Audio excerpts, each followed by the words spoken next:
అందరికీ నమస్కారం. ఈరోజు మనం చెప్పుకోబోయే కథ కోటీశ్వరుడి భార్య 3వ భాగం. కథలోకి వెళ్ళబోయే ముందు మీరు కనుక మన ఛానల్ని ఫస్ట్ టైం చూస్తున్నట్లయితే తప్పకుండా మన ఛానల్ని లైక్ చేయండి, షేర్ చేయండి, సబ్స్క్రైబ్ చేయండి, బెల్ ఐకాన్ క్లిక్ చేసి ఆల్ అనే బటన్ని ప్రెస్ చేయడం మర్చిపోకండి. కథని ఎక్కడ స్కిప్ చేయకుండా వినండి. ఈ కథ చాలా చాలా బాగుంటుంది. చాలా ట్విస్టులతో, టర్నులతో, ఫ్లాష్ బ్యాకులతో కథ ఎప్పటికప్పుడు ఆసక్తికరంగా ఉంటుంది. ముందు 2 భాగాలు ఆల్రెడీ అప్లోడ్ చేసే ఉన్నాయి. వినకపోతే వినండి. విన్న తర్వాత లైన్గా ఈ భాగాన్ని వినండి. మరి కథలోకి వెళ్ళిపోదామా? ఇలా రోజు రోజుకి తన కోపాన్ని తను అధిగమించలేక రుద్ర ఓవర్ పొసెసివ్ అయిపోతున్నాడు, ఓవర్ ప్రొటెక్టివ్ అయిపోతున్నాడు. ఆ అమ్మాయిని క్షణం కూడా మహానంద కాలు ఎక్కడికి కదలనివ్వకుండా తను ఆ అమ్మాయితోనే ఉంటున్నాడు. ఇదివరకటి కన్నా ఎక్కువ ప్రేమగా ఉండాలని ఆ అమ్మాయిని ఎక్కువ దగ్గరికి తీసుకోవటం, ఎక్కువ క్లోజ్ అవటం, ఒక రకంగా చెప్పాలంటే అలిసిపోయేన్నిసార్లు ఆ అమ్మాయితో ఇంటిమేట్ అవటం. ఆ ఇంటిమేషన్లో ప్రేమే కనిపిస్తోంది. కాకపోతే ఆ అమ్మాయి తనకెక్కడ దూరం అయిపోతుందో అనే భయం కూడా కనిపిస్తోంది అతనిలో. అతనికి అంత ఓపిక ఎక్కడి నుంచి వస్తుందో, ఆ ప్రేమలో ఆ అమ్మాయి అలిసిపోతుంది. ఆ అమ్మాయికి ఓపిక సన్నగిల్లిపోయి అలా సొమ్మసిల్లి నిద్రపోతోంది. ఇలా రోజులు గడిచిపోతూ ఇంట్లో నుంచే ఆఫీస్ వ్యవహారాలన్నీ చూసుకుంటూ, మరీ ఇంపార్టెంట్ అయితే ఆఫీస్ పిఏ కానీ మేనేజర్ కానీ వచ్చి ఆఫీస్ రూమ్ వేరే ఉంటుంది, అక్కడ వాళ్ళు వెయిట్ చేసి వాళ్ళ పనులు చూసుకొని వెళ్ళిపోతున్నారు తప్ప ఇంట్లో నుంచి మాత్రం రుద్ర కాలు బయట పెట్టట్లేదు. అదేమంటే నువ్వేగా అన్నావు అని ఆ అమ్మాయిని ఇంట్లోనే ఉంచే ఆ అమ్మాయి మూవీకి వెళ్దామంటే థియేటర్ రూమ్లో అప్పటికప్పుడు వచ్చిన మూవీ అయినా సరే తెప్పించి వేయించి చూపిస్తున్నాడు. ఆ అమ్మాయి డిన్నర్కి వెళదామంటే ఇంట్లోనే ఆ డిన్నర్ అట్మాస్ఫియర్ క్రియేట్ అవుతోంది.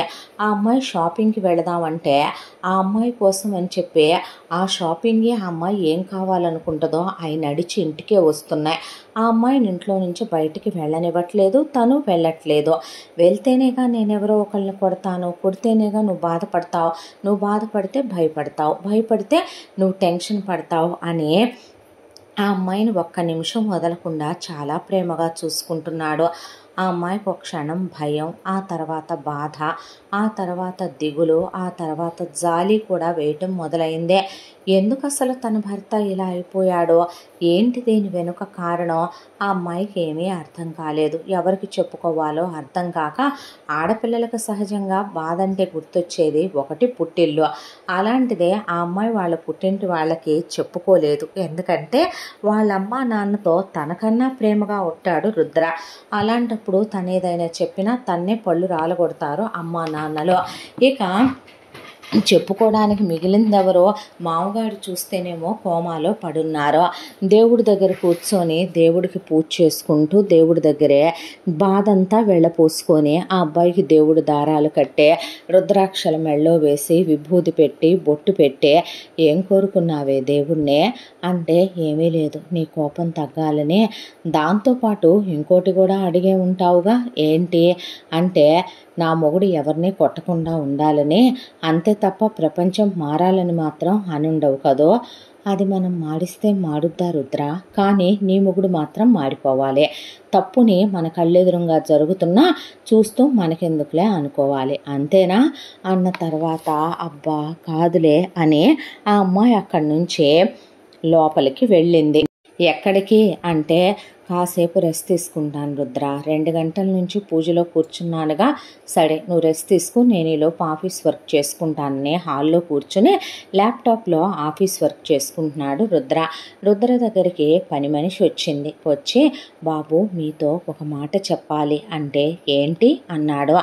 అంటే మీ పెళ్ళైన దగ్గర నుంచి బాబు మీరు ఈ మధ్య ఇంట్లో ఉంటున్నారు, కానీ ఎప్పుడు పడితే అప్పుడు అమ్మగారు అక్కగారు చెల్లిగారు, అక్క భర్త, చెల్లి భర్త వచ్చి అమ్మాయి గారిని గదిలోకి తీసుకెళ్తున్నారు.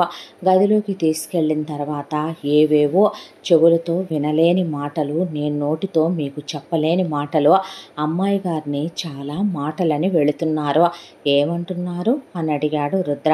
అడిగితే కూటికి గతి లేని దానివని, అడుక్కు తినేదానివనే, కేరా ప్లాట్ఫామ్ దానివని, ఒక్క రోజులో కోటీశ్వరరాలు అయిపోయావనే, మా అబ్బాయికి ఏం చూపించావనే, వాడిని ఎలా వల్లో వేసుకున్నావని, విడాకులిచ్చి వాడి జీవితంలో నుంచి వెళ్ళిపోమ్మని, నీకెంత కావాలో చెప్పు పారేస్తామని, లేదంటే నిన్ను గ్యాంగ్ రేప్ చేయించుతామని, గంటకొకడిని నీ గదిలోకి పంపిస్తామని చాలా చండాలంగా మాట్లాడే వెళుతున్నారు బాబు. వచ్చినప్పుడల్లా అమ్మాయి గారు ఏడుస్తున్నారు.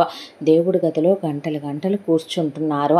ఈ విషయం మీకు తెలిస్తే కోపంతో మీరు ఎవరినైనా ఏమైనా చేస్తారేమో అంటారేమో అనే భయంతో అమ్మాయి గారు వాళ్ళ అమ్మా నాన్నగారులకు కానీ మీకు కానీ ఎవరికి ఆ విషయం చెప్పట్లేదు. మమ్మల్ని చెప్పొద్దని అన్నారు బాబు.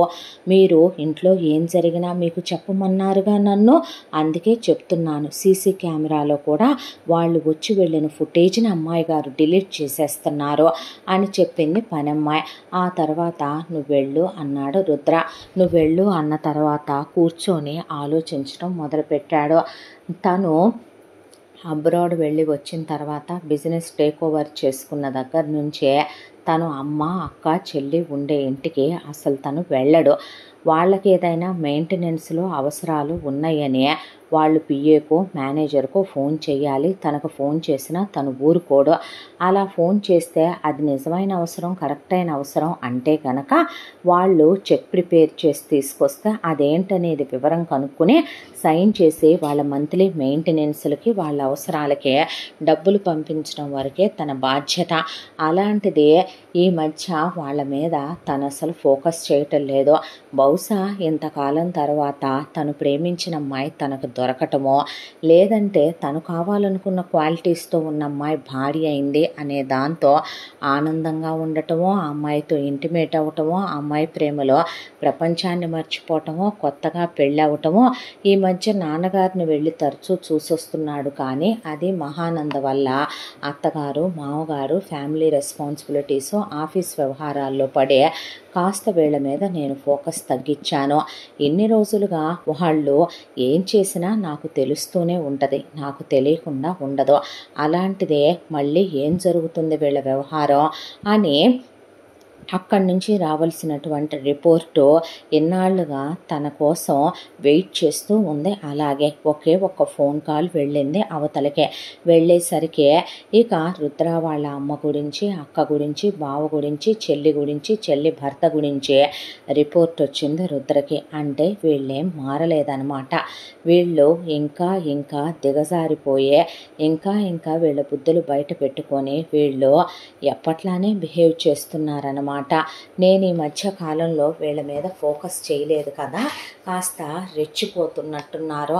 వీళ్ళకి మళ్ళీ కొమ్ములు మొలుస్తున్నట్టున్నాయి. కూకటి వేళ్లతో సహా నేను విషపు కూరల్నే పీకేయాల్సిన సమయం దగ్గరకు వచ్చిందని అనుకుని కూడా నేనెందుకు ఆలస్యం చేశాను? మధ్యలో మహా వచ్చిందనా, అత్తయ్య మామయ్య ఫ్యామిలీ వచ్చిందనా, ప్రేమలో పడిపోయాను కదో. నాన్నగారు ఈ మధ్య కాస్త రికవరీ కనపడిందని డాక్టర్లు చెప్పిన సంతోషమా, ఇవన్నీ నన్ను ఒక్కసారే డైవర్ట్ చేసేసినయా వీళ్ళ విషయాల గురించే అని మొత్తం మళ్ళీ కంప్లీట్గా తను ఇక్కడే ఉన్నా ఎక్కడ ఏం జరుగుతుందనే ఇన్ఫర్మేషను జస్ట్ 10 నిమిషాల్లో అలా రుద్ర దగ్గరికి వచ్చేస్తుంది. ఇన్ఫర్మేషన్ వచ్చింది. వచ్చిన తర్వాత 3వ రోజున రుద్ర బాల్కనీలో నిలబడి కాఫీ తాగుతుంటే భార్య అప్పుడే స్నానం చేసి వచ్చి ఆ అమ్మాయి అలా కూర్చుంది చీర కట్టుకొని. కూర్చొని ఆ అమ్మాయి దేవుడిది జపం చేసుకుంటోంది. జపం చేసుకుంటుంటే గేటు తీసుకొని వాళ్ళమ్మ గేటు బయట కారు ఆపి గేట్ లోపలికి రావటం చూశాడు రుద్ర. చూసిన తర్వాత లోపలికి వచ్చి భార్యతో అమ్మ వస్తోంది అనేసరికి కంగారు పడిపోయింది మహా. ఎందుకే అంత కంగారు పడుతున్నావు అంటే, ఏమీ లేదు రుద్ర, ఏముంది ఏమీ లేదు అనేసరికి చాలాసార్లుగా వస్తుంటే పతివ్రతనంటావు, పతివ్రత ధర్మాలు ఏంటో చెప్తూగానిలే కానీ మా అమ్మ వెళ్ళిన తర్వాత అవును మొగుడు దగ్గర నిజాలు దాయటం ఏ పతివ్రత ధర్మంలో రాసుందే? మొగుడికి అన్నీ చెప్పాలి కదూ పెళ్ళాం. నిన్ను బయట వాళ్ళు ఎవరైనా ఏమైనా అంటేనే నేను ఊరుకోను. ఈ రోజు వరకు మన పెళ్ళైన తర్వాత కానీ పెళ్ళికి ముందు కానీ ఈ ఇంటికి నిన్ను తీసుకొచ్చానేమో కానీ ఆ ఇంటికి నిన్నెప్పుడూ తీసుకెళ్ళలేదు. వాళ్ళని నీకెప్పుడూ పరిచయం చేయలేదు. వాళ్ళు మాట అంటే పడమనలేదు. అలాంటిది నువ్వు నా దగ్గర మన పెళ్ళైన ఎంతకాలంగా జరుగుతున్న విషయాలన్నీ ఎందుకు దాచిపెట్టాల్సి వచ్చిందో అవన్నీ మనం తర్వాత మాట్లాడుకుందాం. నేను రూమ్లోనే ఉన్నాననే అమ్మకు చెప్పొద్దు. ఎక్కడుంటావు నువ్వు? అదేంటే అందంగా ఉండాలని ఇల్లంతా పెద్ద పెద్ద పొడవాటి కర్టెన్లో నువ్వేగా వేయించావు, కర్టెన్ల వెనకే ఉంటాను నేను అని ఐరన్ రాడ్ ఒకటి తీసుకొని మంచం కింద నుంచే రెడీగా పట్టుకుంటే మంచం కింద కొంగోని చూస్తే ఆ అమ్మాయి బాక్సుల నిండా ఐరన్ రాడ్లు, ఇనప గొలుసులు, ఎక్విప్మెంట్ అంతా దాదాపు ఒక 50 మందిని వేసేసేంత ఉంది వాళ్ళ మంచం కింద. అది ఆ అమ్మాయికే తెలియదు. నెంబర్ నొక్కంగానే బెడ్లో నుంచి ఒక డ్రాలా బయటకు వచ్చి ఐరన్ రాడ్ చేత్తో పట్టుకొని రుద్ర వెళ్ళి కర్టెన్ పక్కన నుంచున్న తర్వాత అత్త విసా విసా విసా బెడ్రూమ్లో ఉందని తెలిసి ఈ అమ్మాయి లోపలికి వచ్చిందే. వచ్చి రావటంతోనే డోర్ వేసి ఆ అమ్మాయిని లాగి చంపబెట్టి చెల్లున ఒక్కటి తీసేసరికి ఆ అమ్మాయి మంచం మీద పడిందే.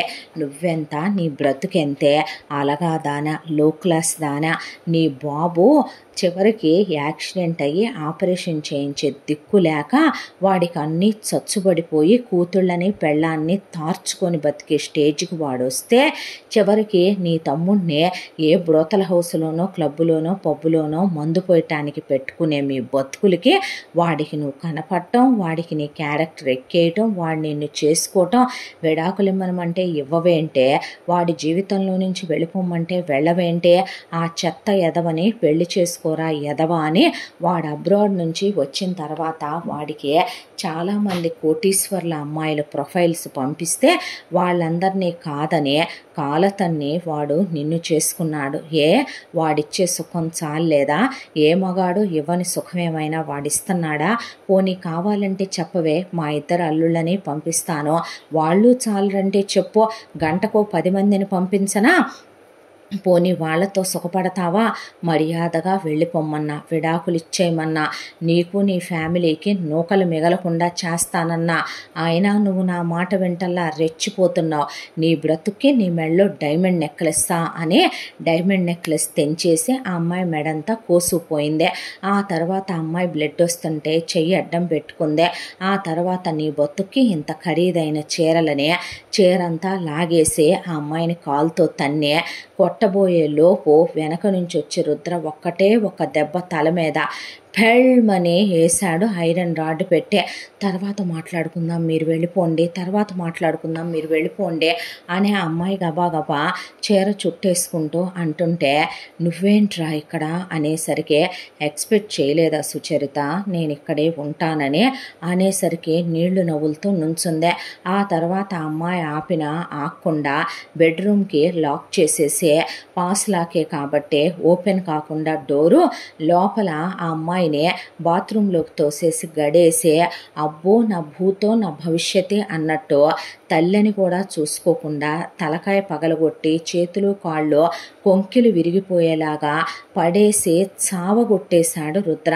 దాంతో తలుపులు బాది తలుపులు రాపోతుంటే అడ్డమైన పాసులాకులు నొక్కేసి హ్యాండిల్ పట్టుకొని వేలాడే మనిషి బాగా బరువుగా ఉంటుంది కాబట్టి బలంగా తన్ని లాగి ఎలాగోలాగా చీరంతా ఊడిపోయి లంగా బ్లౌజ్ మీదే అలా బ్లడ్ కారిపోతున్నా పరిగెత్తుకుంటూ ముందు గేటు దాకా తరిమి కొట్టాడు రుద్ర. దాంతో పరిగెత్తుకుంటూ వెళ్ళి కారులో పడి ఒరే డ్రైవర్ సచ్చినోడా కారు తీరా అని అక్కడి నుంచి పారిపోయిన తర్వాత వచ్చి బాత్రూమ్ డోర్ ఓపెన్ చేశాడు. భార్య మెడంతా కోసుకుపోతే ఆ అమ్మాయిని కూర్చోబెట్టి ముందు ఆ బట్టలు తీసేసి ఆ అమ్మాయికి మెత్తగా ఉండే బట్టలు వేసి ఆ అమ్మాయికి అక్కడ శుభ్రంగా శావలంతో క్లీన్ చేసి ఆయింట్మెంట్ రాసి పౌడర్ వేసి సారీ రా నేను రియాక్ట్ అవటం లేట్ అయిందని ఫీల్ అవుతున్నావా అని జ్యూస్ తెప్పించి ఆ అమ్మాయికి తాగిచ్చి గుండెల మీద పడుకోబెట్టుకున్నాడు. ఆ అమ్మాయికి అసలు ఏం జరుగుతుందో ఏంటో ఏం అర్థం కాలేదు. బయట వాళ్ళని కొట్టాడంటే వాళ్ళు తప్పు చేశారు, కొట్టాడు, వాళ్ళ తప్పు కూడా ఎంతో కొంత ఉంది. ఆ రోజు ప్లంబర్ గార్డు మిస్బిహేవ్ చేయబోయాడు, వాడిని గట్టిగా కొట్టేసరికి వాడు సచ్చాడు, అది వేరే విషయం.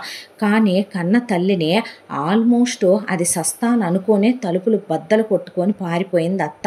లేదంటే అది కూడా ఇప్పుడు ఆ అమ్మాయి బాత్రూంలో నుంచి బయటకు వచ్చేసరికి డెడ్ బాడీ అయ్యే అక్కడే పడుండేదేమో బహుశా. ఎందుకు వీళ్ళందరూ ఇలా బిహేవ్ చేస్తున్నారు? రుద్ర తప్పుని భరించడని సహించడని కన్న తల్లి అయినా వాళ్ళమ్మకు తెలీదా? అసలు రుద్ర ఎందుకు ఆ ఇంట్లో ఉండడో, వాళ్ళ అక్క చెల్లితో ఎందుకు మాట్లాడడో, వాళ్ళ అక్క చెల్లెళ్ళ గురించి ఎందుకు ఎప్పుడు తనకేమీ చెప్పడో, ఎందుకు తన ఫ్యామిలీ గురించి తను ఎన్నిసార్లు అడిగినా కూడా సరదాగా మాట్లాడుతూ ఆ మాట దాటేస్తాడు అనే దాంతో ఈరోజు అడగాలి అనుకునే రుద్ర అంటే చెప్పరా అన్నాడు.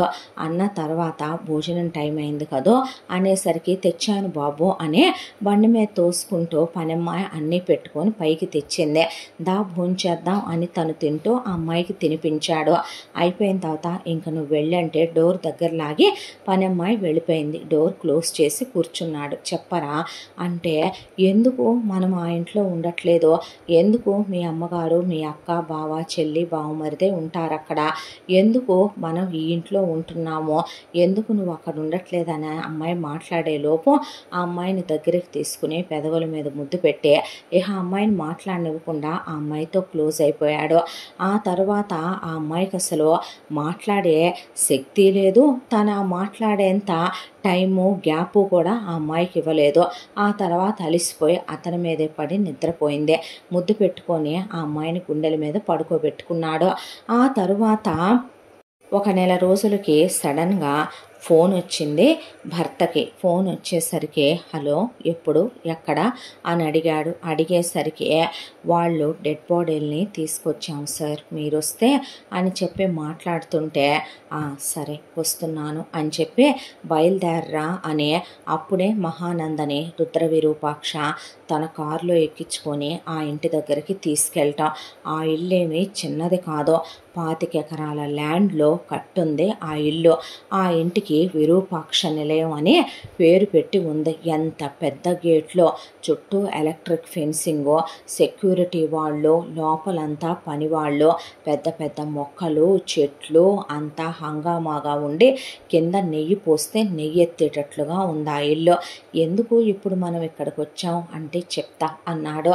అన్న తర్వాత వెళ్ళేసరికి అక్కడ రుద్ర వాళ్ళ అక్క భర్త చెల్లెలు భర్త శవాలు అలా గుడ్డ కప్పి మెళ్ళో దండలేసి వెనకాల పటాలు పెట్టి అక్కో పక్కన చెల్లో పక్కన కూర్చొని వాళ్ళ అమ్మా నాన్నలు వీళ్ళ అమ్మా నాన్నలు వచ్చి శవాల మీద పడి ఏడుస్తూ చుట్టాలు బంధువులు గుమ్మిగూడి ఉన్నారు.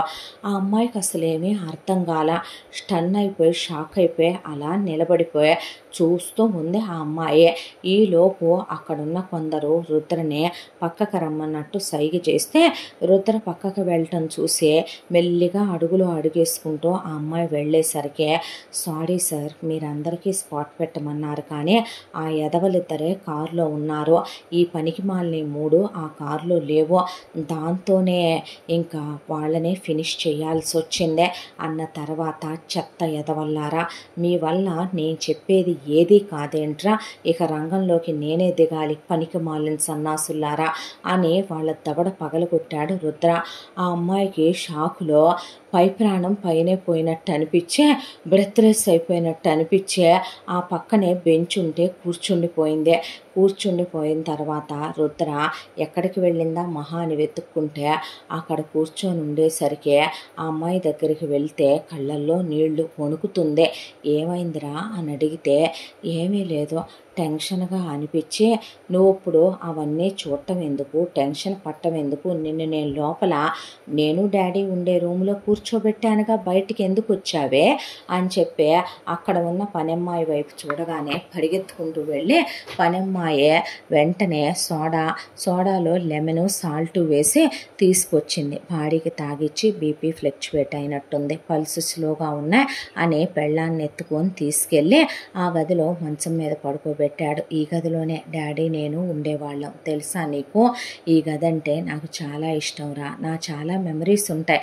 ఈ గది లాక్ చేసే ఉంటుంది, నేనే కీస్ పంపించే మేనేజర్తో క్లీన్ చేయిస్తూ ఉంటాను 1 వీక్ ఓసారే.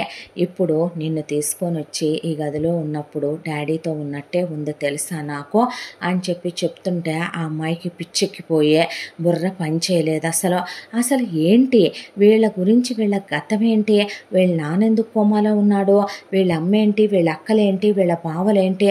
ఆ అమ్మాయికి నిజంగానే తల తిరిగిపోయే, అలా ఆ లెమన్ సోడా తాగిందనా లేదంటే ఇవన్నీ చూసిందనా, నిజంగానే బీపీ డౌన్ అయిపోయిందో ఏమో కానీ రుద్ర మీద అలా వాలిపోయింది. ఆ అమ్మాయిని పడుకోబెట్టి ఆ తర్వాత చచ్చిన వాళ్ళ శవాల్ని జస్ట్ ½ అన్ అవర్లో క్లియర్ చేయించేశాడు రుద్ర. క్లియర్ అయిపోయిన తర్వాత ఇక వాళ్ళ దినదవస కార్యక్రమాలకి వాటికి ఓ చెక్కు రాసి అక్కడ పడేసి పద వెళదామని చెప్పి భార్యను తీసుకొని అక్కడి నుంచి ఇంటికి వెళ్ళిపోయాడు. ఇంటికి వచ్చిందన్న మాటే కానీ మనశ్శాంతి లేదు మహాకి. ఒకటే ఉలిక్కి పడుతోంది నిద్రలో కూడా. రుద్ర ఏమైందిరా నీకు, పిచ్చి పట్టిందా అని ఆమెని దగ్గరికి తీసుకుని, నేనేమి కిల్లర్ని కాదే, నేనేమి హంతకుణ్ణి కాదో, నువ్వు అలా భయపడుతుంటే నువ్వు ఇదివరకు ఇట్లా కాకుండా నాకు దూరంగా ఉంటున్నావు. మన పెళ్ళైన కొత్తల్లో నువ్వు ఎలా ఉండేదానివి, ఇప్పుడు చివరికి మన ఇంటిమేషన్ టైంలో కూడా నువ్వు నాతో క్లోజ్గా ఉండట్లేదు, ఏదో ఆలోచనలో. ఏంట్రా ఇది, నువ్వు ఇలా ఉండి నన్ను దూరం పెడితే నాకెవరున్నారు, నేనేమైపోతాను అని రుద్ర ఇంకా ఆ అమ్మాయితో క్లోజ్ అవుతున్నాడు. కానీ ఆ అమ్మాయికి భయం వేస్తుంది. భర్త గురించి ఎవరికి ఆ అమ్మాయి చెప్పుకోగలదు? పోలీసులకా? ఆ అమ్మాయి చెప్పలేదు.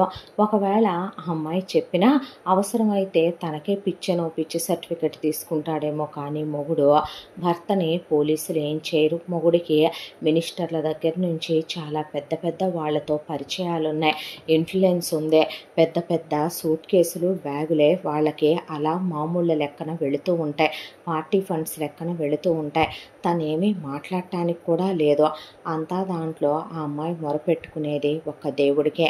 దేవుడి దగ్గర కూర్చొని అలా ఏ పాపం తన భర్తకి తగలకూడదని, అసలు ఎందుకు ఇలా జరుగుతుందో, ఎందుకు ఇలా చేస్తున్నాడో, తన ఏ ప్రశ్నకి ఎందుకు సమాధానం చెప్పడో అని ఆ అమ్మాయి మనసులో ఎన్నో ప్రకంపనలు, ఎన్నో ఆలోచనలు. తన భర్త విడిగా చాలా మంచివాడు. ఇంట్లో కుక్క పిల్లలుంటాయి, వాటిని అసలు ఇంట్లో మనుషులు కాదు వేరన్నట్టే చూడడు.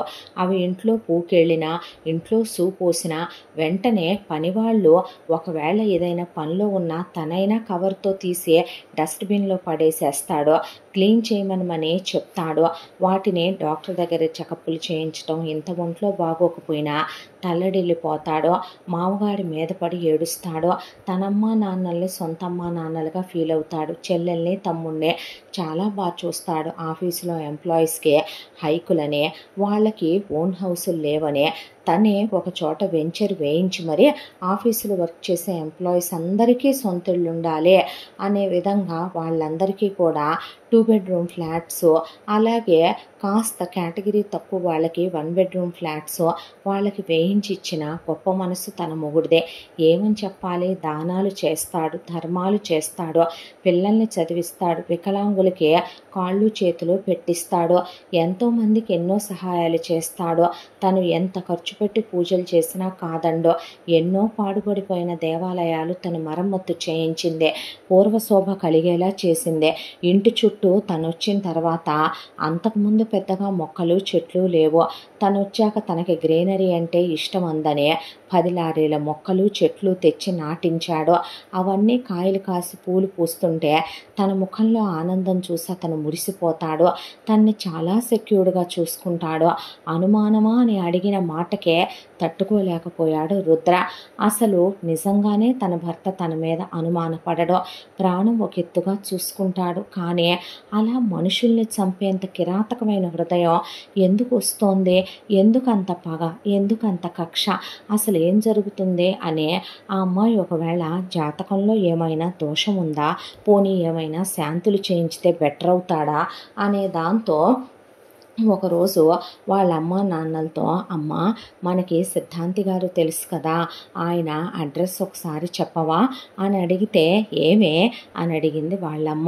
భర్తదని చెప్తే బాగోదని నాకు తెలిసిన ఒక స్నేహితురాలికి పెళ్ళి అనుకుంటున్నారమ్మా, జాతకాలు చూడాలనుకుంటున్నారంట, అందుకని ఒకసారి వాళ్ళు వెళతామంటేను. ఓ అదా అని సిద్ధాంతి గారు అడ్రస్ చెప్పారు వాళ్ళ అమ్మ నాన్న. ఆ తర్వాత రుద్రతో, రుద్ర నేను సిద్ధాంతి గారి దగ్గరికి వెళ్ళొస్తాను ఒకసారే, నాకంతా మనసు దిగులుగా ఆవేదనగా ఏదేదో పిచ్చి పిచ్చి ఆలోచనలతో మనసేమీ బాలేదు. ఏదైనా శాంతులు హోమాలు చేయించాలంటే చేయించుకుందాం మన ఇంట్లో. ఈ వాతావరణం ప్రశాంత పడాలని, మనిద్దరం సంతోషంగా ఉండాలి అనుకుంటున్నాను నేను. ఇప్పుడు మన సంతోషానికి వచ్చిన బాధ ఏమిటంట? ప్లీజ్ నువ్వు రాకు, నేను వెళ్ళొస్తాను అంటే డ్రైవర్నిచ్చి అలాగే ఒక పనమ్మాయినే తోడిచ్చి మరీ జాగ్రత్తగా వెళ్ళిరా అన్నాడు. నేను ఇక్కడి నుంచి కదిలిన దగ్గర నుంచి వచ్చిందాకా నా వెనక 2 కార్లు, నా ముందు 2 కార్లు, నాతో పాటు డ్రైవరు, పనమ్మాయి, కారు, GPS ట్రాకింగ్, నీకెప్పటికప్పుడు మొత్తం కెమెరాలో నేను ఎక్కడికి వెళ్ళింది కనపడుద్దే.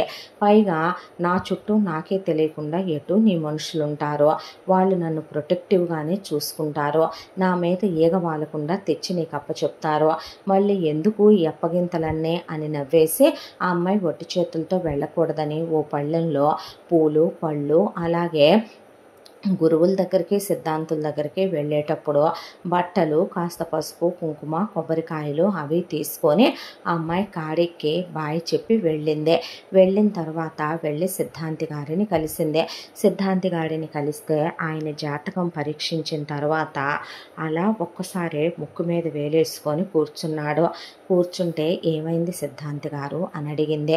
ఇతను మహర్జాతకుడమ్మా, ఇతన్ని కన్న తండ్రి నిజం చెప్పాలంటే ఇప్పుడు ఏదో అచేతనమైనటువంటి స్థితిలో ఉండుండాలి. అవునండి, మా మామగారు కోమాలో ఉన్నారు. ఇతని మనసు గురించి నీకు చెప్పాలంటే అల్లకల్లోలంగా ఉన్న సముద్రంతో పోల్చాలి. సముద్రంలో ఆటుపోట్లు ఎందుకు వస్తాయి చెప్పు, సునామీలు ఎందుకు వస్తాయి చెప్పు? టెక్టానిక్ ప్లేట్స్ మూవ్ అవటం వల్ల ఆ టెక్టానిక్ ప్లేట్స్ మూవ్ చేశారమ్మా అతని గుండెల్లో. కాబట్టే సునామీలు చెలరేగుతున్నాయి, కాబట్టే ప్రమాదాలు జరుగుతున్నాయి, కాబట్టే విపత్తులు విపరీతాలు జరుగుతున్నాయి. అతని మానసిక స్థితి సరిగ్గా లేదు. అతను చాలా ఆందోళనలో, దిగుల్లో, కంగారులో ఉన్నాడు. అతను అలా అవ్వడానికి నువ్వంటూ అతని జీవితంలోకి వచ్చిన తర్వాత అతను నార్మల్ అయ్యే దాదాపు చాలా విషయాల్ని అతను మర్చిపోయాడమ్మా. కానీ మళ్ళీ అతని జీవితంలోకి అతని తల్లి ప్రవేశించి ఉండాలి. అవును, మా అత్తయ్య వచ్చిన తర్వాత నుంచే ఆయన మరీ ఇలా. అదేనమ్మా చెప్తున్నాను, అతని ప్రాణం నువ్వు, అతనిలో సగం నువ్వు అతన్ని విడిచి ఎప్పుడూ ఉండకు. నువ్వు అతన్ని వదిలి ఉంటే అతనికి మరీ ప్రమాదం. అతనితో ఎప్పుడూ నువ్వు ఉండాలి. నీ మాంగళ్య బలం చాలా గట్టిదే. అతని ప్రాణానికి వచ్చిన ప్రమాదం ఏమీ లేదు. కాకపోతే అతని గతానికి సంబంధించిన విషయాలు నేను నీకేవి చెప్పలేను, చెప్పకూడదు కూడాను. ఒక్కటి గుర్తుపెట్టుకో, అతనికి మృత్యుంజయ హోమం, ఆయుష్ హోమం ఇలాంటివన్నీ చేయించు. ఆ రుద్రుడి పేరే పెట్టుకున్నాడు కాబట్టి రుద్రాభిషేకాల దగ్గర నుంచే అన్నీ చేయించమ్మా అని చెప్పాడు ఆయన. చెప్పిన తర్వాత అలాగేననే ఆయన పూజలో మంత్రించినటువంటి కొన్ని దారాలు అవి ఇచ్చి కట్టమ్మ, కాస్త మనసు శాంతించొచ్చేమో, పూర్తిగా శాంతిస్తుందని కూడా మనం చెప్పలేమో. ఈ రుద్రాక్షను కూడా కట్టమ్మ, ఇది మండలం రోజులు దేవుడి దగ్గర పెట్టి పూజ చేసిన రుద్రాక్ష అని చెప్పి ఆయన తరువాత మిగతా మిగతా పూజకి సంబంధించిన ఏర్పాట్లు అవి చేసుకుంటే నేను పంపిస్తాను వేద పండితుల్ని అని చెప్పాడు. ఆ అమ్మాయి తిరిగి వచ్చేస్తుంటే మహానంద అన్నాడు. అంటే చెప్పండి స్వామి అంటే కొన్నిటి గురించి నువ్వు కూడా అతిగా ఆలోచించటం మానేయమ్మా. విధి విపత్తుల్నే కొంతమంది తలరాతల్ని విధాత రాసిన రాతల్నే వాళ్లే కావాలనే వెళ్ళి మరీ తెచ్చుకుంటున్న విపత్తుల్నే మనం ఆపాలనుకున్నా ఆపలేమో. కాలం తన పని తాను చేసుకుంటూ వెళ్ళిపోద్దే. భగవంతుడు కూడా మూడో కన్ను తెరుస్తాడు తల్లి. భరించలేనంత అన్యాయం అక్రమం ఆయన కళ్ళ ముందు జరిగినప్పుడు ఎవరైనా తప్పుని కావాలని చేస్తారనుకుంటే పొరపాటు. అది తప్పని మనం అనలేం. బహుశా పాప ప్రక్షాళన చేయటం అనాలేమో. శ్రీకృష్ణుడు అంత పెద్ద మహాసంగ్రామాన్ని జరిపించినప్పుడు కొన్ని లక్షల మంది పోయారో ఆయన దేవుడు కాకుండా పోలేదు కదో. రాముడు రావణాసురుణ్ణి చంపటం పాపం అంటే మనం మనుషులు అనిపించుకోం. కృష్ణుడు అలాగే తన చక్రంతో ఎంతోమందిని హతమార్చటం తప్పంటే మనం నిజంగా హైందవ ధర్మాన్ని పాటించే వాళ్ళమవ్వం. ఒక్కొక్కసారి కొన్ని తప్పుల్ని కడగటానికే మనలో నుండి దేవుడు పుడుతూ ఉంటాడు. అర్థం చేసుకోమ్మా అన్నాడు ఆయన. ఈ విషయం నీ పెదవి దాటకుండా నీ మనసులోనే ఉంటే మంచిదే అని చెప్పేసరికి ఆ అమ్మాయి కారులో అదే విషయాన్ని ఆలోచించుకుంటూ వచ్చేసరికి ఇంటి ముందు జనం గుమిగూడున్నారు. కంగారులో చెమట్లు పోసేసే తల తిరిగిపోయింది ఒక్కసారిగా మహానందకే. ఏమైందా అనే కంగారులో పరిగెత్తుకుంటూ లోపలికి వచ్చేపాటికే పెద్ద ఆడపడుచు శవం అలా పడుకోబెట్టి దుప్పటి కప్పి ఉంది. ఏమైంది అనే ఆ అమ్మాయికి అర్థం కాలేదు. భర్త అలా కూర్చొని ఉన్నాడు ఒక కుర్చీలో. అత్త పేగులు తెగిపోయేలాగా గుండెలు బాధేసుకొని జుట్టంతా పీకేసుకొని నేలకేసి తలకాయ కొట్టుకొని ఏడుస్తుంది పెద్ద కూతురు పోయిందని. ఒకవైపున చిన్న కూతురు వెక్కిళ్ళు పెట్టి అక్క శవాన్ని ఊపేస్తూ ఏడుస్తోంది. ఇక సారిక ఎలా చనిపోయింది అని అడిగింది మహానంద. పోలీసులు సారిక గారి హస్బెండు సాత్విక గారి హస్బెండు కలిసి వెళుతూనే కదమ్మా యాక్సిడెంట్ అయి చనిపోయారిద్దరూ. ఆవిడ ఆ డిప్రెషన్ని తీసుకోలేకపోయారు. దాంతోనే వాళ్ళింట్లోనే ఆవిడ సూసైడ్ చేసుకుంటే వాళ్ళ అమ్మకి చెల్లెలకి తెలిసి వాళ్ళు చనిపోనివ్వరని ఇక్కడికి వచ్చారు. ఇక్కడికి వచ్చి నేను ట్రిప్పుకు వెళదాం అనుకుంటున్నాను డబ్బులు ఇవ్వమని సార్ని అడిగారంట. సార్ చెక్కు రాసుకొద్దామని లోపలికి వెళ్ళేసరికి సార్ని లోపల పెట్టి డోర్ క్లోజ్ చేసి ఆవిడ ఒక రూమ్లోకి వెళ్ళి డోర్ వేసేసుకొని హ్యాంగ్ చేసుకున్నారమ్మా అని చెప్పేపాటికే ఆ అమ్మాయి ఉరేసుకుందని చెప్పిన గదిలోకి వెళ్ళి చూసింది. ఆ గది అంతకుముందు పని మనిషి డ్రైవరు ఇద్దరు ఇంటిమేట్ అయిన గదే. ఆ గదిలో పైన ఆ అమ్మాయి చూస్తే అంతకుముందు అక్కడ ఫ్యాన్ ఉండాలి, ఇప్పుడు ఫ్యాన్ లేదు. అక్కడ చాలా పర్ఫెక్ట్గా హ్యాంగ్ అవుతూ తాడు కనపడుతోంది.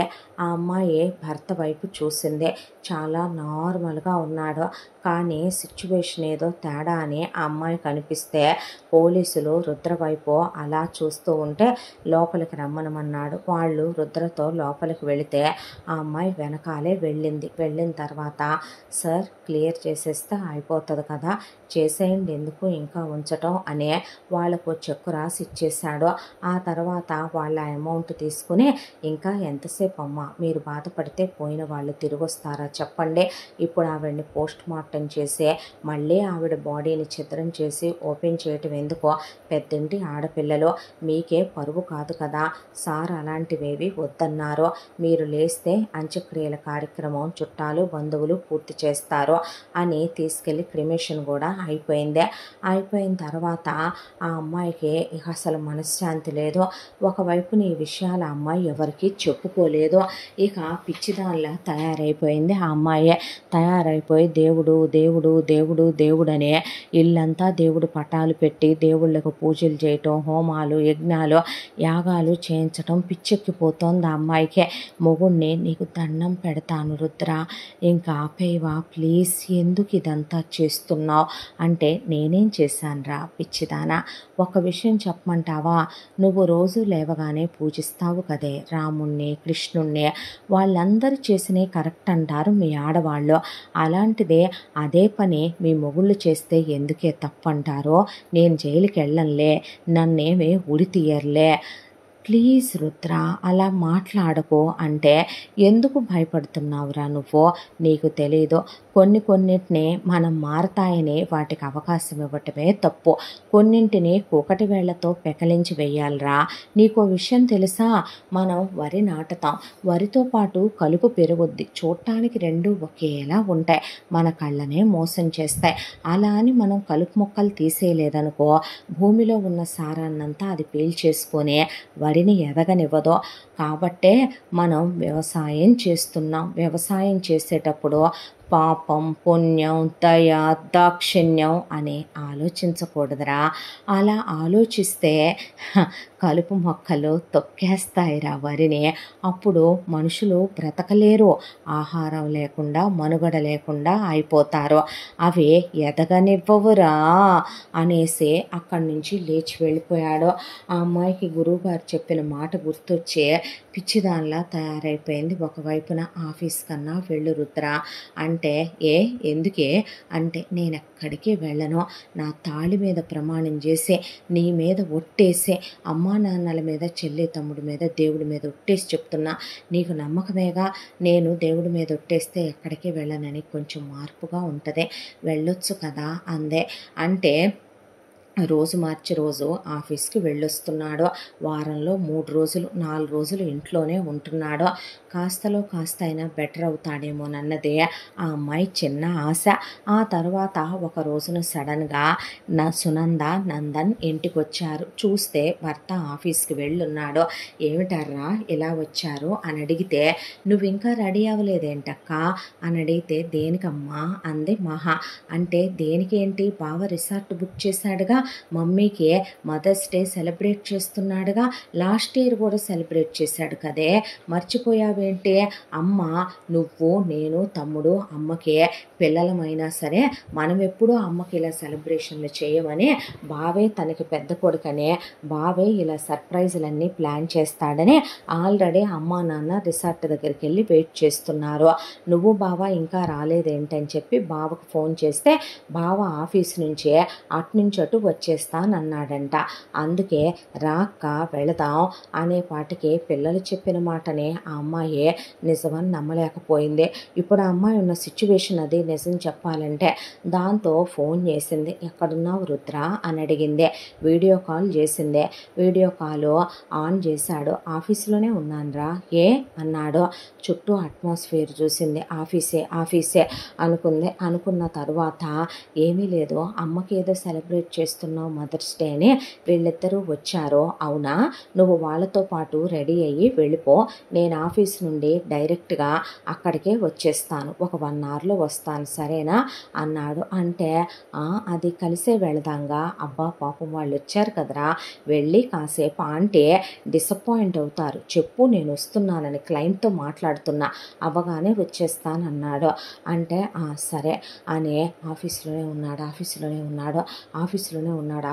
ఉన్నాడు అనుకుంటుంటే, ఏంటక్క పిచ్చిగోలా, ఆఫీస్లోనే ఉన్నారు బావా అనేసరికి, ఇప్పుడే వస్తాను ఉండండమ్మా అని దేవుడి దగ్గరికి వెళ్ళి దేవుడి మీద అంత కుంకుమ పోసి, విభూది పోసి, పసుపు పోసి, దీపం వెలిగించి, అడిచేతుల్లో హారతులు ఇచ్చుకొని వెళ్ళి 2 చెంబులు స్నానం చేసి, ఆ తర్వాత ఆ అమ్మాయి ఒక చీర కట్టుకొని, పదండే వెళ్దాం అంటే, ఏమైందే నీకు ఈ మధ్య, ఏంటి పరజ్ఞానం, ఏంది పిచ్చి, తెక్కేమో నెక్కిందేంటి నీకు, నోరు మూసుకొని పా అంటే, అమ్మో నిన్ను బావు భరించాల్సిందే, పా తల్లి అన్నారు చెల్లి తమ్ముడు. అన్న తర్వాత ఆ రిసార్ట్ దగ్గరికి వెళ్ళింది. వెళ్ళేసరికి వాళ్ళ అమ్మా నాన్న అలా కూర్చుంటే, కేక్ కట్ చేయలేదేంటమ్మా, కట్ చేయొచ్చుగా అనేపాటికే, మీరేమైనా నాకు సెలబ్రేషన్లు చేస్తున్నారా, ముగ్గురిని కన్నానే, ముగ్గురులో ఒక్కళ్ళైనా హ్యాపీ మదర్స్ డే చెప్పారంటే, ఎప్పుడైనా మదర్స్ డే రోజునే అమ్మవా నువ్వు మాకు అని అడుగుతారు ముగ్గురు నన్ను. కానీ నా అల్లుడు చూడండి, బంగారు తండ్రి, మరుమల్లె కొండ, ఆ చల్లటి శివయ్య లాంటి మంచు కొండలో ఉండే జటాధర స్వాములోరే, ఏం తెలుసు అనేపాటికి జటాధర స్వాములోరే అనేసుకుంది మహానంద.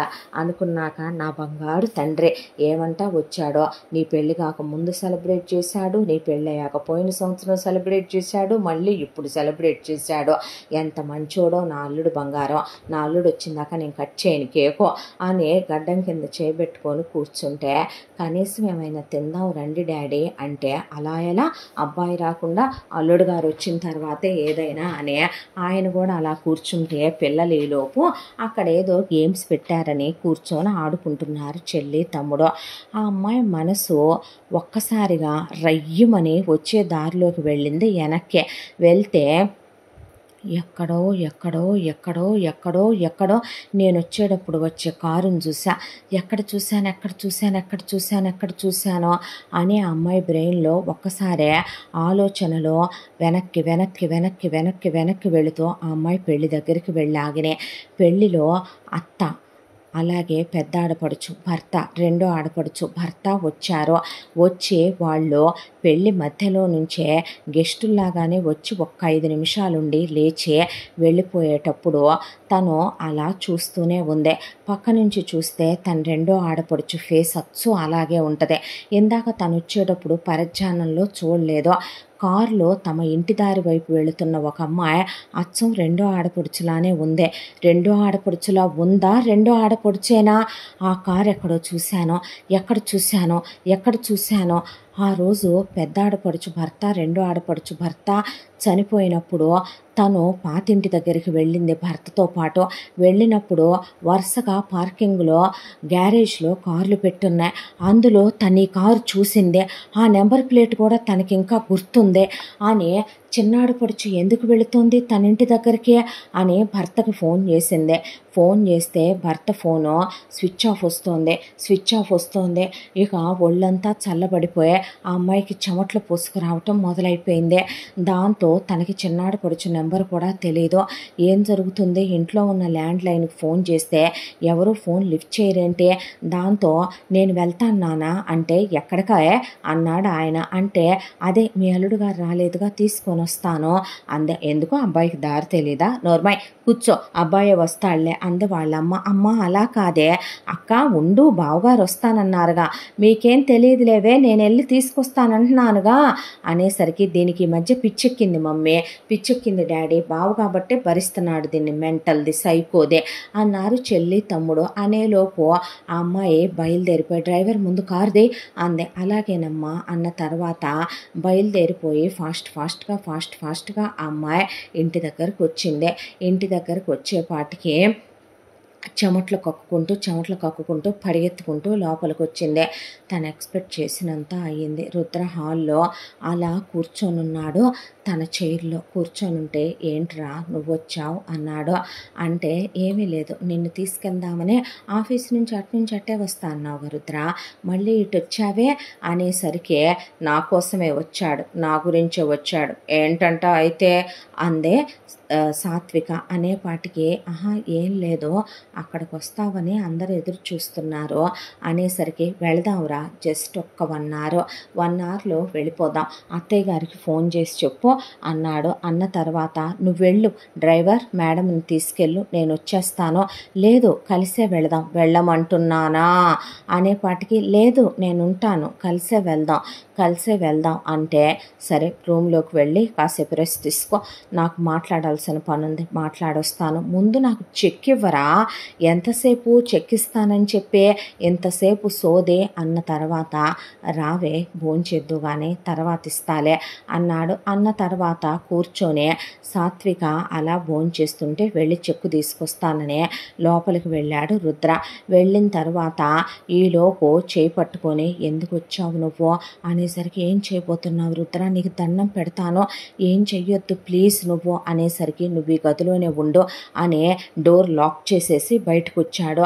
ఆ అమ్మాయి కిటికీ దగ్గర అలా నుంచొని రుద్ర ప్లీజ్ వద్దు రుద్ర అంటే, ఇది నాకు చెక్ ఇవ్వద్దని చెప్తుంది అనుకుంటా మా అన్నయ్యనే, ఇది నాకు డబ్బులు ఇవ్వద్దని చెప్తుంది అనుకుంటా, దొంగ ముండ, కూల్ది కదా ఇదే, అలగాది కదా, లో క్లాస్ది కదా, మా సొమ్ము మాస్తే ఇది మాకు ఇవ్వద్దని చెప్తున్నట్టుంది, అందుకే కదా అమ్మ దీనంతు తేల్చాలనేది ఊరికినే కాదు కదా అన్న తర్వాత, ఏదైనా తినే ముందు సాత్వికకే కుక్కకేసి తింటం అలవాటు వాళ్ళ ఇంటి దగ్గర.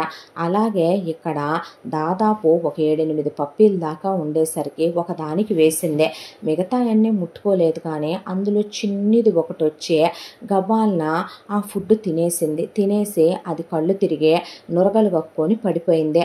పడిపోయేసరికి నువ్వు తినకుండా దానికి ఎందుకు పెట్టావు అని పెద్దగా ఏడ్చి రుద్ర బాడీ బిల్డర్ లాంటి 4 మనుషులు అక్కడ నుంచోనుంటే, రే వెంటనే పప్పీని హాస్పిటల్కి తీసుకెళ్ళండిరా, స్నేక్ పాయిజన్ అటాక్ అయిందని చెప్పండి అని చెప్పి డాక్టర్కి ఫోన్ చేసి, డాక్టర్ పప్పీ బతకలేదనుకో నీ హాస్పిటల్ని నిన్ను కలిపి లేపేస్తా అని చెప్పేపాటికి పంపించండి సార్ అని చెప్పి డాక్టర్ రెడీగా ఉన్నాడు. అక్కడ ఉన్న తర్వాత పెడతావా పప్పీకి అని పడేసి చెల్లెల్ని దారుణంగా కొట్టాడు రుద్ర. రుద్ర ప్లీజ్ రుద్ర నీకు దండం పెడతాను రుద్ర, ఆగు రుద్ర అని ఒకవైపున మహా అరుస్తున్నా అస్సలు అమ్మాయిని పట్టించుకోలే. అరిసి గొంతు ఎండిపోయా. అరిచే ఓపిక లేక అలా కిటికీలో నిలబడిపోయింది మహా. నిలబడిపోయిన తర్వాత, ఏంట్రా ఏం కలిపావురా అన్నంలో, నన్ను చంపేద్దాం అనుకుంటున్నావేంట్రా, అక్కను కూడా ఇలాగే చెక్కిస్తానని చెప్పి రమ్మన్నావు, ఆ తర్వాత అది ఇక్కడికి వచ్చాక సూసైడ్ చేసుకోవటం ఏంటి, బావపోయాడనే అక్కడ దాకా వస్తే వాడు పోయినందుకు అదెందుకురా ఫీల్ అవుతే, వాడికి నాకు ఉన్నదానికి నేను కదా ఫీల్ అవ్వాలి, నా మొగుడు పోతే కదరా అది ఫీల్ అవ్వాలి, అలాంటి దాని మొగుడు పోయాడని అదెందుకు సూసైడ్ చేసుకుంటుంది అనేపాటికి ఏం బాగుతుంది ఇది, నా మొగుడు తన్నేపాటికి చిప్పుపోయిందా దేనికి అనుకొని అలా నుంచోనే, ప్లీజ్ రుద్ర ఇంకా ఆపే రుద్ర, ఇక్కడితో అక్కడ నువ్వే చంపేశావన్నమాట. చంపేసి నువ్వే ఆ తర్వాత ఇప్పుడు నన్ను కూడా చంపేద్దాం అనుకుంటున్నావా, అక్కడ దాకా వస్తే ఈ ఆస్తి ఎవరిదరా, ఈ ఆస్తి మొత్తం మాకు, ఈ ఆస్తి మొత్తం మాదని చెప్పిందే అమ్మ. ఏంట్రా దీనికోసమా, రేపొద్దున దీనికి నీకు పుట్టబోయే పిల్లల కోసమా, రే ఇప్పుడే పోలీసులకు ఫోన్ చేస్తా, మీడియాని పిలిపిస్తా, నీ పరువు తీస్తా, నిన్ను తిహార్ జైలుకు పంపుతా, నిన్ను ఏం చేస్తానో నువ్వు చూస్తావు, మమ్మీని పిలిపిస్తా, ఇక్కడి నుంచి నువ్వు ఎలా బతికి బట్టగడతావో చూస్తా, నీ పెళ్ళాంతో బ్రోతల్ హౌస్ ఓపెన్ చేయిస్తా, దాని గదిలోకి ఒక్కొక్క ట్రిప్పుకి 50 మంది మగాళ్ళని పంపిస్తా, దాని అన్ని వీడియోలు ఫోటోలు తీయించి నీకు పంపిస్తా, మీడియాలో రిలీజ్ చేయించుతా. అమ్మా నేనంత ఇదిగా కనపడుతున్నానేంట్రా అని అక్కడే నుంచొని మర్యాదగా ఎక్స్ట్రాలు చేయటం ఆపి మూసుకొని డాక్యుమెంట్ల మీద సంతకం పెట్టి, ప్రాపర్టీ మొత్తం నా పేరు మీద రాయలేదో నేనేంటో చూస్తావురా, నువ్వు చేయరా లాయర్కి ఫోను అని అంటూ ఉండగానే అక్కడ అంతసేపు ఆ అమ్మాయి గమనించలా. ఒక అతను ముక్కులకి పోగులు పెట్టుకొని, చెవుల నిండా పోగులు పెట్టుకొని, తలకు తలపాగా పెట్టుకొని, మెళ్ళో ఒక బోర వేసుకొని, ఓ బుట్ట పట్టుకొని, చంకకి ఒక మూట తగిలించుకొని ఉన్నాడు. సినిమాల్లో చూశానే ఇలాంటి వాళ్ళు ఏదో అంటారు, పావులోడు కదా వీడు అని, వీడేనా విషం ఇచ్చిందే అని అలా నుంచున్న తర్వాత బుట్ట ఓపెన్ చేయి అన్నాడు రుద్ర. అనేసరికి బాబు అదే ఇంకా విషం తీయలేదు, నిన్నే బాబు పట్టుకుంది, పర్లేదు ఓపెన్ చేయి అనేసరికి ఓపెన్ చేస్తే ఆ పాముని రుద్ర అలా పట్టుకున్నాడు. ఆ అమ్మాయికి మొగుడు వైపు చూస్తే వాసుకిని మెళ్ళో వేసుకున్న ఆ పరమేశ్వరుడే కళ్ళ ముందు మెదిలాడు. నిజం చెప్పాలంటే ఆ పాము రుద్రని కాటేయలేదు, రుద్రని అసలు అది ఏమీ అంటలేదు. రుద్ర చేతి మీదకెక్కి అది అలా కూర్చుంది. నిజం చెప్పాలంటే ఆ పాము కూరల్లో ఉన్న విషం ఎక్కువ, తన భర్త గుండెల్లో ఉన్న పగ అతని కళ్ళు ఎర్రగా అయిపోయి అతని కళ్ళల్లో నుంచే అలా బయటకు వస్తున్న పగ కక్షలు ఎక్కువ అని ఆ అమ్మాయికి ఒక్క క్షణం అర్థం కాల. ఆ పామును తీసుకొని విసిరేశాడు సాత్విక మీదకే. నచ్చిన దగ్గరల్లా సక్ సక్ సక్ అని అది కాటేసిందే. ఒరే నన్ను హాస్పిటల్కి తీసుకెళ్ళరా, నన్ను హాస్పిటల్కి తీసుకెళ్ళరా అన్న తర్వాత పాముని పాపం కింద పడింది, దెబ్బ తగిలిందేమో చూడు దానికి, బుజ్జి తల్లి దెబ్బ తగిలిందమ్మా అని ముట్లో పెట్టుకోరా దాన్నే అన్న తర్వాత డబ్బు కట్టలు తీసి పడేశాడు వాడికే. వెళ్ళు, ఈ ఊర్లోనే కాదు ఈ మధ్యలోనే కనపడకూడదు, అలానే బాబు గారు అని ఆ పాములతను వెళ్ళిపోయాడు. పని పనమ్మాయిని చిటికేసి డైనింగ్ టేబుల్ మీద ఉన్నాయి మొత్తం అలాగే తీసుకెళ్ళి యానిమల్స్, చివరికి చిన్న ఇన్సెక్ట్స్ కూడా లేని ప్రదేశంలోకి తీసుకెళ్ళి పెట్రోల్ బుస్ తగలబెట్టేసే అన్నాడు. అలాగే బాబు అని తీసుకెళ్ళి పెరట్లో గొయ్యితో ఉంటే అందులో పడేసే ఆ యుటెన్సిల్స్ వండినటువంటి అన్నీ కలిపి పెట్రోల్ బుస్ అగ్గిపుల్ల గీసే మట్టి కూడా కప్పేశారు వాళ్ళు. ఆ తర్వాత కాసేపటికి పోలీసులు వచ్చారు. పోలీసులు వచ్చేసరికి డోర్ ఓపెన్ చేశాడు రుద్ర. డోర్ ఓపెన్ చేసి కాసేపు నువ్వు సైలెంట్గా ఉండరా అనే గ్లూకోజ్ తీసుకురా అనే ఆరెంజ్ జ్యూస్లో కలుపుకొనరా అంటే కలుపుకొచ్చింది పనమ్మాయి. తాగు ఇట్రా కూర్చో అనేపాటికి టెన్షన్ పడకండి మేడం, పాములు కదా, పాములు కాటేసి సీజన్ ఇదే, ఇంటి చుట్టూ గార్డెన్ ఉంది కదా, గ్రీనరీ ఇష్టం అంట కదా మీకు, ఇంటి చుట్టూ చెట్లు మొక్కలు పెంచారు కదా, దాంతోనే పాములు వచ్చాయి అనేసరికి ఈ విషయం తెలుసుకున్న అత్త పరిగెత్తుకుంటూ వచ్చింది. లబో దిబోమనే గోడకి తలకాయలు కొట్టేసుకొని అలా ఎలా నా కూతుర్ని పాము కాటేసిందంటే పోలీసులే మీ అమ్మాయిని ఒక్కరినే కాటేయలేదండి, ఇది పాముల సీజన్ కదా, ఇంటి చుట్టూ పొలాలు, ఇంటి చుట్టూ గ్రీనరీ, ఇంటి చుట్టూ చెట్లవి ఉన్నాయి కదా, దాంతోనే పాములు పురుగు పుట్ల రావటానికి రీజన్ ఉండాలి. పప్పిని కూడా కాటేసింది పాము, పాము విషం వల్లే పప్పి కూడా హాస్పిటల్లో ఉంది. ఈలోపు డాక్టర్ ఫోన్ చేసి అవుట్ ఆఫ్ డేంజర్, పప్పి బతికిందన్నాక నిజమా అని రుద్ర చాలా ఆనందపడిపోయే దేవుడి దగ్గరికి వెళ్ళి I'm so happy God, thank you అని చెప్పాడు దేవుడికి. ఆ అమ్మాయికి ఏం మాట్లాడాలో అర్థం కాక కుక్క పిల్లకి ఏమైనా అవుద్దని పడిన టెన్షన్లో మనిషికి ఏమవుతుందని పడలేదా తన మొగుడు అనేపాటికి చూడరా ఎంతసేపు పాము కాటేసిందా, పాపం పాము కూరల్లో విషం అంతా వేస్ట్ అయిపోయింది. ఒక 5 నిమిషాలు బాధపడిందా, అదే ప్రశాంతమైన మరణం. కాసేపే కదరా నరకం, చనిపోబోయే 30 సెకండ్స్ ముందు మనం చేసిన పాపాలు పుణ్యాలు ఏవి మన గుర్తు రావంట, మన లైఫ్లో గుడ్ మెమరీసే గుర్తొస్తాయంట. అలా దానికి గుడ్ మెమరీస్ గుర్తొచ్చి కొట్టుకొని దేవుడి సాన్నిధ్యానికి వెళ్ళిపోయిందే. ప్రశాంతమైన చావు ఇవ్వలేదంటావా చెప్పు, అలాంటి చావు ఎవర్రా ఇస్తారు, కోర్టుకి వెళ్ళినా ఉరే కదరా వేస్తారు. అలాంటిది మనం ఇంత ప్రశాంతంగా పైకి పంపించినప్పుడు ఆనందపడాలని మొగుడు అలా కూర్చుంటే అత్త కొట్టుకొని ఏడుస్తూ ఉండగా 1/2 an hourలో మనుషులు వచ్చారు.